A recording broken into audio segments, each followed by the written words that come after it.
하나님이 이끄셨습니다. 인사 나누시기 바랍니다. 비교의 복음 9번째 시간입니다. 무엇이든 돌파할 수 있다는 자신감이라는 제목으로 하나님 말씀 증거하겠습니다. 오늘 본문은 히브리서 본문의 전환이 나오는 장면입니다. 오늘 본문 이전까지는 히브리서가 비교의 복음이었죠. 어떤 것보다 예수님이 더 뛰어나시다, 이제 이론적으로 설명하는 내용이었습니다.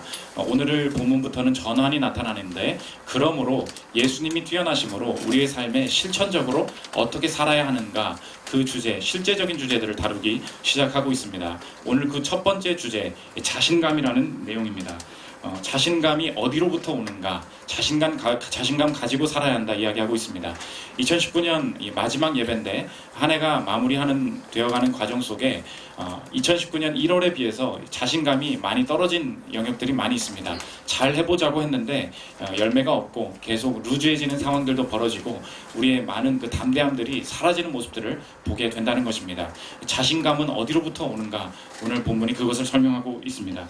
이걸 살피는 시간 갖도록 하겠습니다. 세 가지로 나눠서 살피도록 하겠습니다. 첫째로 자신감의 근거, 둘째로 자신감의 가속, 셋째로 자신감의 승리, 이 세 가지로 나눠서 살피겠습니다. 첫째로 살필 것은 자신감의 근거입니다. 사람은 언제 담대할 수 있는가, 자신감이 있을 수 있는가? 예수님 피를 힘입어야 자신감이 생긴다는 것입니다. 19절 한번 보십시오. 그러므로 형제들아, 우리가 예수의 피를 힘입어 성소에 들어갈 담력, confidence, 담력을 얻었나니 하나님 앞에 나아갈 때 예수님의 피를 의지해야 담대함이 생긴다는 것입니다. 아직 이 하나님 앞에 나아가는 것이 무슨 말인지 잘 이해가 되시지 않는다면 그냥 우리의 삶을 향한 자신감이라고 생각하게 해도 됩니다. 내 삶의 자신감이 언제 생기냐? 예수님의 피를 힘입어야 담대함이 생긴다. 이 구절을, 첫 구절을 읽자마자 우리는 잘 이해가 되지 않는다는 것입니다. 삶의 자신감이 어떻게 생깁니까? 한번 생각해 보십시오. 예수님과 상관없다는 거예요. 사실 우리가 세상적으로 가진 것, 우리가 가지고 있는 것으로부터 자신감이 생긴다는 것입니다. 한번 생각해 보십시오. 학교나 회사에서 주변에 자신감 있는 사람들, 왜 자신감이 있습니까? 누가 자신감이 있습니까? 공부 잘하는 사람이 학교에서 자신감이 있고요. 일 잘하고 성과 잘 내는 사람이 회사에서 자신감이 있다는 것입니다. 실력이 자신감을 만들어낸다는 거예요. 투자자를 만나보십시오. 누가 제일 담대합니까? 실탄이 제일 많은 사람. 이게 돈이 많은 사람이 제일 돈이 있으니까 해결해낼 수 있다. 그 자신감이 돈으로부터 생긴다는 것입니다. 외모를 생각해 보십시오. 우린 다 자신감이 없어요. 누가 제일 담대합니까? 가로수길에 다니는 사람, 내가 제일 멋지다고 인정받는 사람, 이런 게 있어야 자신감이 생긴다는 거예요. 그래서 19절을 읽고 삶을 볼 때 우리의 현실에 대한 하나님을 향한 반발심이 든다는 것입니다. 하나님께서 내가 실제로 자신감이 생길 수 있는 요소들은 주시지 않고서 그냥 예수님 피를 의지해야 담대함이 생긴다, 이렇게 뭔가 거리감이 있는 말씀을 주시니까 나를 가만히 두시는, 이 자신감 없게 하시는 하나님이 이 거리감이 느껴질 때가 있다는 것입니다. 그러나 이것은 이론이라는 것입니다. 이론적으로 그래야 자신감이 생기죠. 우리 다 이것을 믿고 삽니다. 그러나 현실은 다르다는 거예요. 현실을 한번 살아보십시오. 우리가 한 해 동안 많은 어려움들 있었지만 한번 1월과 12월을 비교해서 보라는 거예요. 작년보다 분명히 우리의 삶에 괜찮아진 부분이 있습니다. 분명히 월급 조금 오르는 거 있고요. 분명히 좀 더 똑똑해진 부분이 있습니다. 그러면 자신감이 더 생겨야 되잖아요. 그렇지 않습니까? 가진 게 많아질수록, 해결된 게 많을수록 자신감이 높아져야 되는 거 아닙니까? 어떤 자리에 오르고 1월에는 해결되지 않았던 것, 해결된 거 분명히 있습니다. 시험 못했던 것, 했던 거 있습니다. 못 만났던 사람, 관계 속에 지금 잘 해나가는 것 분명히 있다는 거예요. 그러나 결혼을 하고 취업을 하고 뭔가 계획했던 것을 조금 더 이뤘으니까 그만큼 비례해서 자신감이 증가하느냐? 이루는 분명히 그래야 되는데 현실은 전혀 그렇지 않다는 것입니다. 그러므로 자신감은 거기서부터, 가진 것으로부터 나오는 게 절대 아니라는 거예요. 여기에 오늘 본문의 핵심이 있다는 것입니다. 이 시대에 살아가는 우리의 문화의 목소리가 우리에게 주는 자신감은 어떠한가, 어떤 속임수가 있는가, 오늘 본문의 얘기예요. 이 시대가 우리에게 주는 자신감은 사실을 주긴 하지만 미래를 주진 않는다는 것입니다. 생각해 보십시오. 다 우리 시대가 주는 자신감은 사실을 줘요. 좋은 대학에 들어갔어요. 사실이 아니에요. 사실입니다. 좋은 연봉, 높은 연봉인 거 사실이 아니에요. 사실입니다. 내 배우자 좋은 사람인 거 사실입니까? 아닙니까? 사실이에요. 솔직히 이 옆 사람보다 내가 실력 조금 나은 거 사실이 아니에요. 다 사실이라는 것입니다. 그러나 내 현실, 내 사실, 내가 가지고 있는 이 사실이 미래를 열 수 있는 충분한 조건이 되는가? 이 질문에 맞닥뜨렸을 때 예전보다 나아진 게 사실임에도 미래에 대한 보장, 이것이 없기 때문에 나는 늘 가지고 있어도 자신감은 무너질 수밖에 없다는 것입니다. 그래서 미래의 일, 2020년, 다음 해, 다음 것만 생각하면 인생에 부족한 것밖에 보이지 않는다는 것입니다. 우리 교회가 이제 내일 모레 이제 송구영신 예배를 드리지 않습니까? 이 4년 전에 송구영신 예배가 어떠한 모습이었는지, 우리 교회 리즈 시절이죠. 상상도 못하실 거예요. 한번 송구영신 예배를 어디서 들었냐? 이 서창희 전도사 집에서 드렸어요. 한번 그 사진 한번 띄워주십시오. 보십시오. 상상도 못할 일이죠. 집에서 그 다과했고요. 집에서 쭈그리고 앉아서 이거 예배드리고 기념사진 찍은 거예요. 수명도 안 돼요. 여기 뭐 다음 사진 보여주시면 여기서 특송을 했어요. 오중 형제가 나와서 특송, 마이크도 없이 특송하고 정민 형제 옆에 반주도 없이 피아노 놀 자리가 없어서 기타 들고서 기타 치고, 저 왼쪽 저 피아노 위에 있는 게 간판이에요.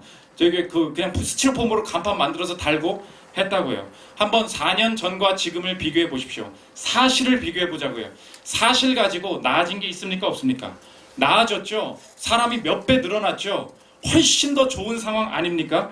그러나 몇 배 감사, 몇 배 자신감이 지금 있느냐는 거예요. 우리 그렇지 않다는 것입니다. 사실을 가지고 자신감을 갖게 되면 한없이 무너지게 된다는 거예요.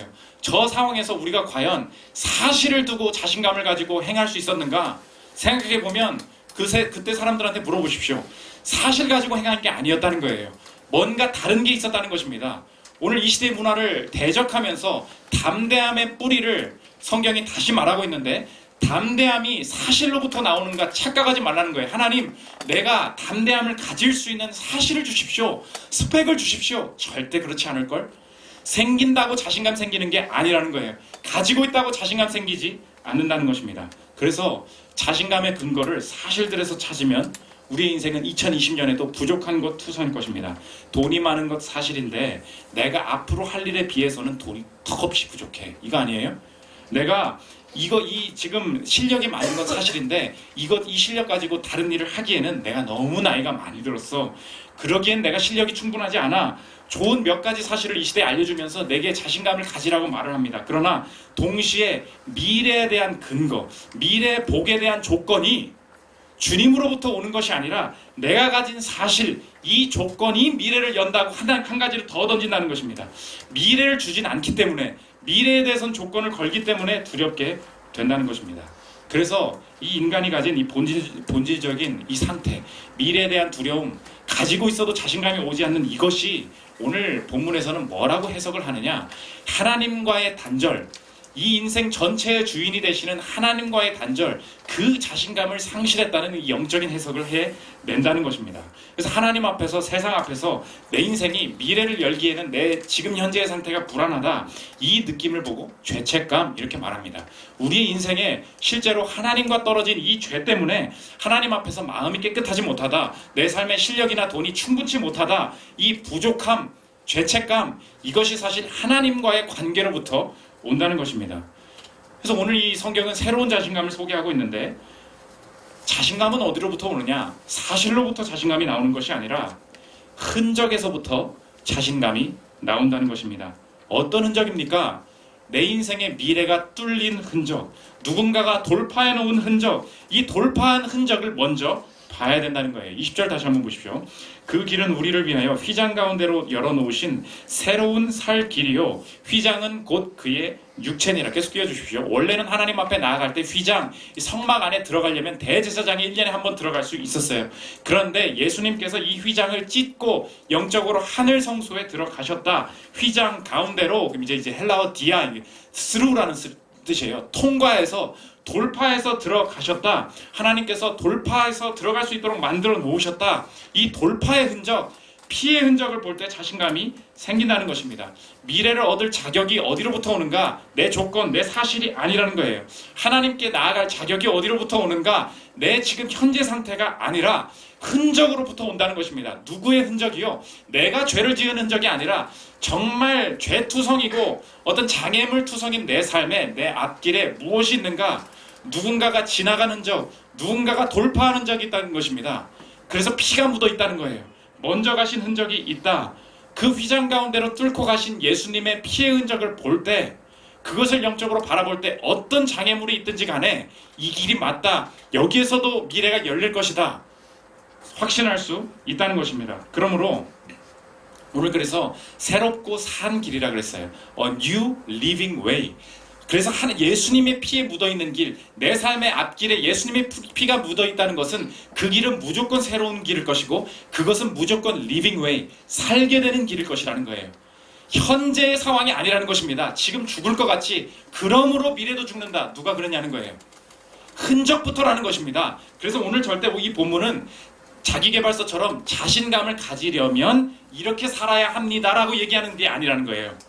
오늘 성경은 뭐라고 생각해야 되냐면 자신감을 가지려면 이렇게 사세요가 아니고 너희들에겐 자신감을 이미 가지고 있다. 현재를 그냥 말을 해버린다는 것입니다. 19절 다시 보십시오. 그러므로 형제들아 우리가 예수의 피를 힘입어 성소에 들어갈 담력을 얻었나니, 원문으로는 이제 이게 번역으로는 잘 안 나오는데 ESV는 원문을 직역한 성경입니다. 거기서 뭐라고 꼭 이걸 얘기하냐면 we have라는 거예요. 현재를 씁니다. 너희는 히브리 지금 고난받고 있는 현재가 좋지 않은, 미래를 열릴 조건이 좋지 않은 이 히브리서를 읽는 독자들에게 뭐라고 말하냐면 we have라는 거예요. we will have가 아니고 가지고 있다. 그걸 기억하는 것부터 시작이지 앞으로 잘하는 거에 따라서 미래가 열릴 거야. 누가 2020년을 그렇게 해석하래요? 전혀 그렇지 않다는 것입니다. 이미 현재야 가지고 있다. 왜? 피를 받기 때문에 흔적이 이미 있다는 것입니다. 그래서 이 죄를 돌파해서 내 상황에 내 부족함을 돌파해서 하나님 앞에 언제든지 나아갈 수 있게 하신 예수의 피, 이 흔적이 이것을 볼 때만 내 삶의 현실의 문제들도 해석이 된다는 거예요. 이 가정에 미래가 있다. 아멘이라는 거예요. 이 사회에 미래가 있다. 아멘이라는 것입니다. 내 삶에 지금 뭐가 떨어지고 뭐 스펙이 없고 뭐 취업에 떨어졌고 나이가 차고 있고 다 좋다는 거예요. 그것이 미래를 여는 것이 아니라 그건 조건이 될 수 없다. 내 삶에 미래가 있다. 아멘. 왜 그렇습니까? 흔적이 있기 때문이다. 돌파하신 흔적.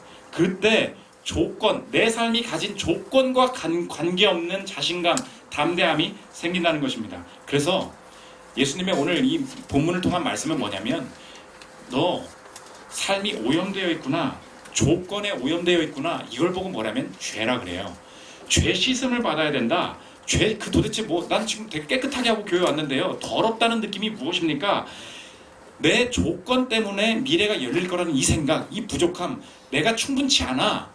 이 마음이 더러움이라는 거예요. 이거 양심, 이 마음이 예수님을 만나고 완전히 씻어져야 된다는 것입니다. 22절 한번 보십시오. 그래서 이걸 씻김으로 표현한다는 거예요. 우리가 마음의 뿌림을 받아 악한 양심으로부터 벗어나고 몸은 맑은 물로 씻음을 받았으니 참 마음과 온전한 믿음으로 하나님께 나아가자. 악한 양심이 뭐예요? 나쁜 짓을 저지르면 다 악한 것입니까? 나쁜 게 뭔데요? 조건을 통해서 미래를 열 수 있다는 생각이 악한 거라는 거예요. 하나님이 아니라 내가 더 노력함으로 미래를 열 수 있을 것이다 라는 생각, 이것이 악함이고 이것이 너를 부족함으로 이끌어 갈 거야. 씻어도 조건을 만들어도 자신감은 하락할 거야. 이게 완전히 씻김받고 거듭난다는 게 뭐예요? 나의 인생이 흔적으로부터 미래가 열리는구나. 이것을 내가 진심으로 받아들이게 되는 것, 이게 거듭남이라는 거예요. 이 흔적이 자신감을 만들어낸다. 이것이 오늘 본문의 메시지라는 것입니다.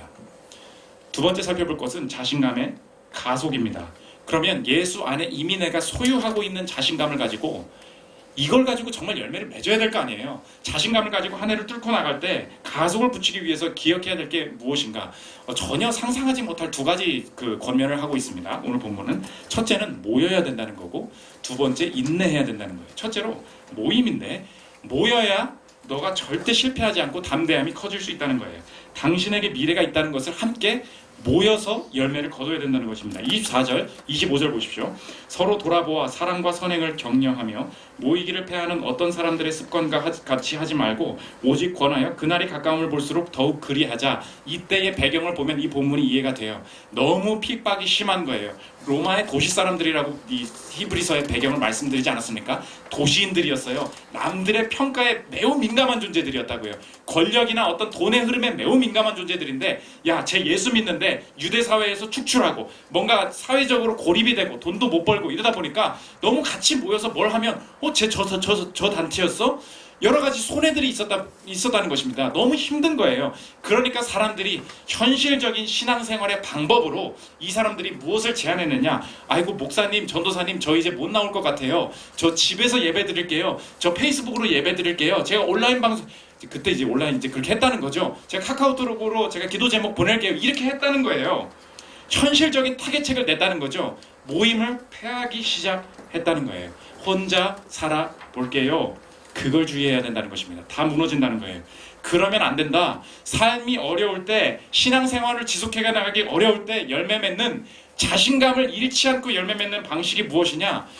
교회의 모임, 믿는 자들의 모임, 조건과 관계없이 은혜로부터 내 삶의 미래가 열린다는 사람들과 같이 모여야 열매를 거둘 수 있다는 것입니다. 그러므로 오늘 본문을 아주 귀히 여겨야 되는데, 모임을 점점 소홀히 여기는 것, 혹은 내 삶의 어떤 영역 속에서 내가 점점 홀로 고립되어 가는 것은 마귀적인 것입니다. 그 결과를 낼 수밖에 없다는 거예요. 혼자 누구 만나고 다니고 계십니까? 혼자 점점 어떤 사람을 만나고 계세요? 왜 자꾸 그것을 교회 사람들한테 말하지 못하죠? 내가 일주일의 삶 가운데 이 부분을 행하고 있습니다라는 것을 공적으로 하나님의 은혜 안에서 누리고 있는 사람들한테 뭔가를 자신감 있게 말하지 못한다는 것은 고립되어 가고 있다는 것이고, 그 부분에서 마귀가 틈탈 수밖에 없다는 거예요. 그래서 이 시대에 점점 모이지 못하도록, 점점 집중력을 잃도록 만드는 것이 분명히 있다는 것입니다.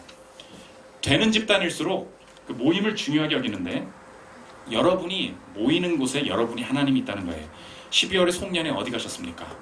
송구영신 예배는 안 가도 우리도 저희 학교 그런 게 있어요. 고려대 모임 이런 거 있잖아요. 거기는 회비도 내고 가요. 기부금까지 내면서 가요. 왜 그런지 아십니까? 그 모임이 중요한 거예요. 이게 내 미래고 이게 내 하나님인 거예요. 모이는 곳이 내 생명이 있다는 것을 다 알고 있다는 것입니다. 우리 교회에도 자격증이나 스터디 하시는 분들 많이 계십니다. 정말로 되는 스터디 하시는 분들 한번 가서 물어보세요. 합격시키는 스터디 한번 가보십시오. 스터디 할 때 시간 엄수, 바로 아웃이에요. 벌금.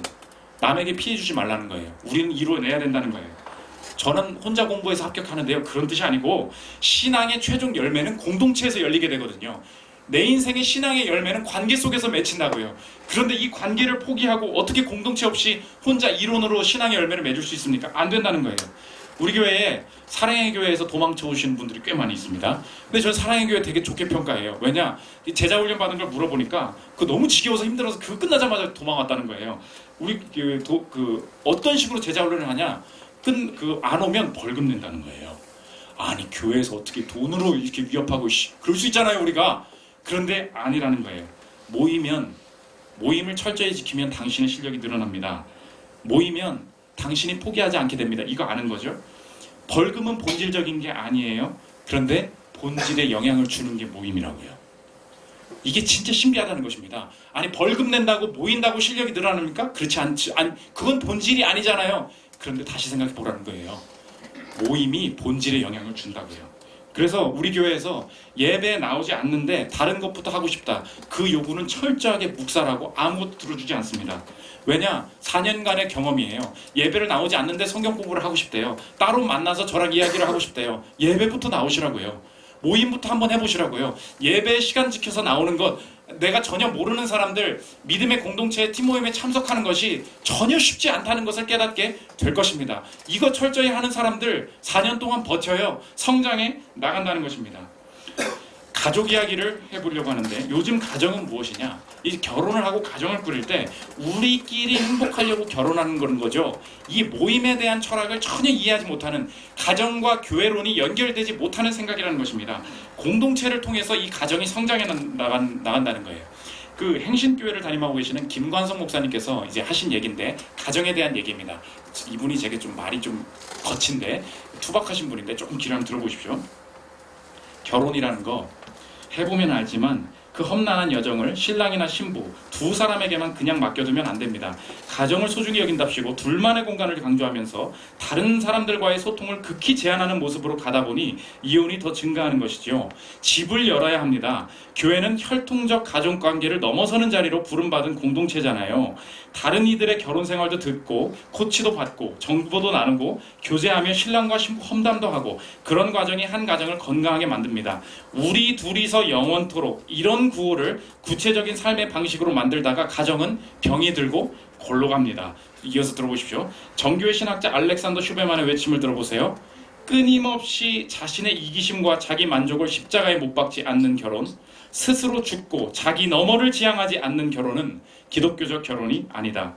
오늘날의 결혼의 진짜 죄는 간음도, 부적응도, 정신적 학대도 아니다. 진짜 죄는 가정 그 자체의 우상화, 결혼을 하나님 나라를 지향하는 것으로 이해하기를 거부하는 태도다. 이 시대 중요한 경종 아닙니까?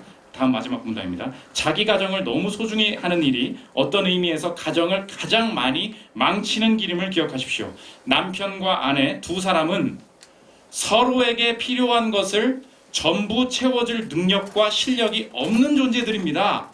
믿지 말라는 거예요. 다른 사람의 도움이 필요합니다. 이 간단한 사실을 마음에 새기고 집을 개방하세요. 그리고 다른 사람들을 그리스도 안에서 새로운 가족으로 맞이하세요. 하나님께서 우리에게 허락한 이 놀라운 기회와 은혜를 발로 걷어차는 바보들이 되지 않길 바랍니다. 저라고 뭐 맨날 이렇게 행복한 가정 생활을 하죠. 김현수 전도사님이라고 연지 사모님이랑 늘 그렇죠. 늘 그 신앙을 그렇죠. 그러나 가끔 전화를 해요. 같이 저녁 먹을까? 위기인 거예요, 위기. 같이 어떻게 뭔가 이제 즐거운 마음으로 좀 분위기 좀 전환해 봤으면. 근데 옆에 있다고요. 모인다는 것입니다. 이게 우리에게 큰 힘이 된다는 것입니다. 이걸 조금 더 이제 모임의 중요성을 물리적으로 한번 적용해 보면, 여러분이 내년에 신앙적으로 혹은 하나님께서 받은 것을 잘하고 싶습니까? 가까이 두어야 된다는 것입니다. 엊그제 나온 책인데 이제 헤빗이라는 책이 나왔어요. 습관이 어떻게 생기냐. 이제 내년에도 다이어트 하셔야 되잖아요. 다이어트를 할 때 어떤 사람이 매주 달리는 거, 매일 달리는 거 어떻게 성공했느냐. 다이어트를 왜 해야 되는가? 내가 살을 왜 빼야 되는가? 이 이론적으로 의미를 찾으려고 하는 사람 한 달에 한 번도 못 나갔다는 거예요. 근데 누가 이뤄냈느냐? 책 얘기 들어보십시오. 앞에 그룹은 이제 이룬 사람이에요. 운동장이나 공원 등 달리는 장소, 즉 환경에 민감하게 반응했다. 반면 한 번도 달리지 않은 사람들은 오직 체중 감량, 마라톤 참가, 몸매 관리 등 자신이 달려야만 하는 이유에 과도하게 집착했다. 마치 밖에 나가 달리기 위해선 반드시 달리는 동기가 필요한 것처럼 목표와 보상에만 매달린 것이다. 그거 다 필요 없다는 거예요. 그냥 가서 뛰어. 그냥 가라고. 저는 제 집과 제 헬스장이 100걸음이 안 돼요. 한 100걸음도 안 돼요. 40초면 가요. 저 너무 감사해요. 진짜 전 운동하기 싫어하는 사람이거든요. 지역 주민센터 가는 거예요. 그래서 뭐 하나 들다 보면 그래서 이게 골골대면서도 하고 있는 거 아닙니까? 보이십니까? 동기 다 필요 없다고요. 모여야 된다는 것입니다. 가족 모여 살아야 돼요. 우리 집사님들도 이제 하시는 얘기가 뭐냐면, 아이를 키워보니까 부모님이 지방에 계시니까 애 키우기도 힘들고 잠깐 도와주고 힘을 주는 게 그렇게 힘이 된다는 게 모른다는 거예요. 여러분 모여야 됩니다. 마지막 하나 더 얘기하면, 휘성 아시죠? 가수 휘성. 가수 휘성이 난 노래를 너무 못한다고 생각했다는 거예요. 근데 어떻게 해서 하루 8시간씩 연습을 어떻게든 해내고 훌륭한 가수가 됐다는 것입니다. 자긴 진짜 못한다고 생각을 했대요. 근데 모여서 이겼다는 거예요. 자기 살아남았다는 거예요. 이제 아현 직업학교라고, 거기서 내가 노래나 배워야겠다 갔는데, 같은 반 친구가 누구였냐? 박효신이었던 거예요. 옆반 친구가 누구였냐? SM 연습생 환희가 거기 있었던 거예요. 야, 너무 잘하는 사람들이 거기 있는 거예요. 노래를 배우려고 이제 보컬 학원을 또 따로 등록을 했습니다. 보컬 입시 수강생이 누구였냐? 임정이라고 아십니까? 이영현이라고 아십니까? 그걸 가르치는 사람이 누구였는지 알아요? 김현우라고 알아요? 김현우가 그 가르치는 사람이었어요. 출장 강사로 누가 왔는지 아십니까? 김범수가 왔어요. 거기 다 모이는 거예요. 근데도 너무 내가 의지가 없으니까 난 못하겠다. 그래서 언더에 가가지고 그냥 대충 실력을 다녔는데 동네 형이 같이 연습하자고 온 거예요. 동네 그 형이 누구였는지 아세요? 나얼이었어요. 가는 곳마다 막 사람들이 모이는 거예요. 자기 훌륭한 얘기가 됐다. 그 얘기를 들어본 적이 있습니다. 모이십니까? 보이십니까? 성장하고 싶어요? 지켜야 돼요. 그 모임 지켜야 된다고. 서로의 영향으로 다 떠버린다는 것입니다.